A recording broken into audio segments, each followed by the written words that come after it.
ছোট থেকে বড় আমাদের সবার এই ফ্রায়েড রাইস আর মাটন কষার কম্বিনেশনটা খুব পছন্দের।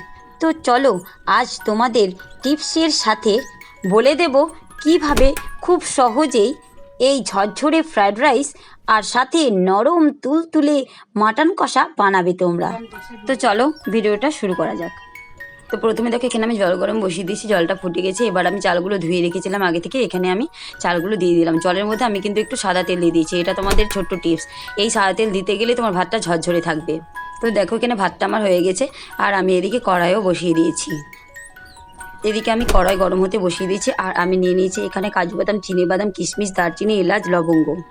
এখানে দেখো আমি নিয়ে নিয়েছি কিছু সবজি। সবজির মধ্যে ছিল বিনস, ক্যাপসিকাম, মটরশুঁটি আর গাজর। আর নিয়েছি ঘি, চিনি, লবণ আর সাদা তেল। তো এবার আমরা রান্নাটা শুরু করব। প্রথমে কড়াইয়ে সাদা তেল দিয়ে এলাচ, দারচিনি, লবঙ্গ দিয়ে দিলাম। তারপর দেখো এগুলোকে একটু নাড়াচাড়া করে নেওয়ার পর আমি এখানে বাদামগুলো দিয়ে দেব।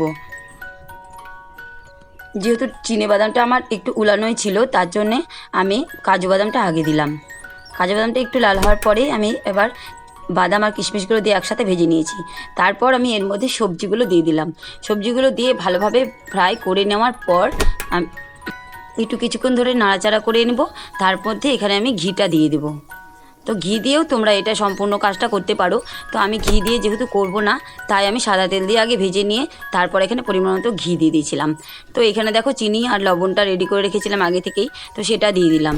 দেওয়ার পর নাড়াচাড়া করে এটাকে ভালোভাবে মিক্স করে নেব। তো এবার এর মধ্যে আমি ভাতগুলো দিয়ে দিচ্ছি।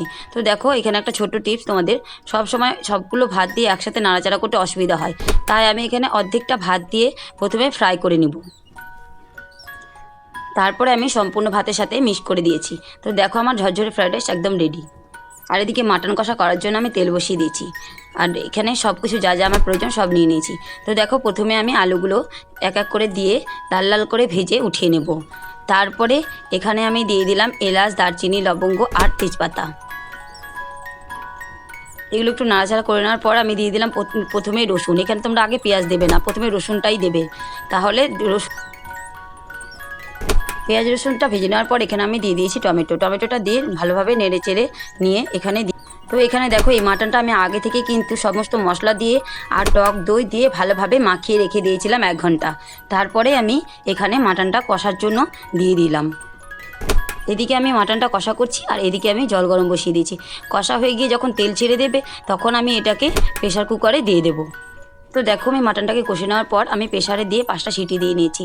এবার আমার রেডি হয়ে গেল মাটন কষা। এবার দেখো আমি থালাতে বেড়ে দিয়ে সমস্ত কিছু রেডি করে নিয়েছি, ফ্রায়েড রাইস আর মাটন কষা। তো কেমন লাগলো আমার এই রেসিপিটি? তোমাদের ভালো লেগে থাকলে একটা লাইক করো, আর আমার চ্যানেলটি সাবস্ক্রাইব করে আমার কাজটা করার জন্য উৎসাহ বাড়িয়ে দিও।